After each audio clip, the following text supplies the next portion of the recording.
अस्सलाम वालेकुम, नमस्ते, जय माता दी। इस वक्त जो है कि वर्ल्ड का एक फेमस तरीन धाम है जो कि हमारे सिंध में वाक़ है।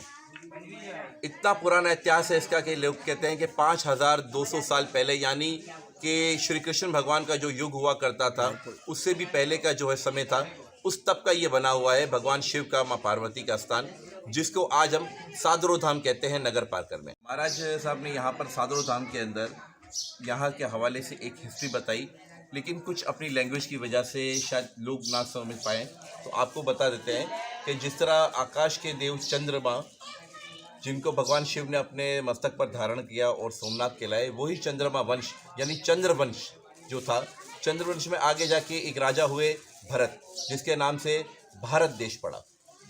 भारत राजा के जो पुत्र हुए शांतनु की जो पूरी हिस्ट्री है, उनकी पत्नी जो हुई मस्तिया, यानी पहली पत्नी गंगा और दूसरी जो है मस्तिया, मस्त गंगा भी कहते थे उनको सेकंड में, उन्हीं का यहीं से जुड़ा हुआ एक इतिहास है। वहाँ से उनके दो पुत्र हुए महाराज, उनके दो पुत्र हुए, फिर उन्हीं के दो पुत्रों में से धृतराष्ट्र और पांडव हुए।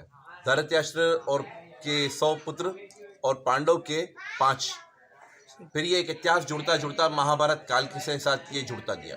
तो जो महाभारत काल का जो इतिहास है वो इसी सादरो धाम से जुड़ा हुआ है। जय माता दी, जय महादेव।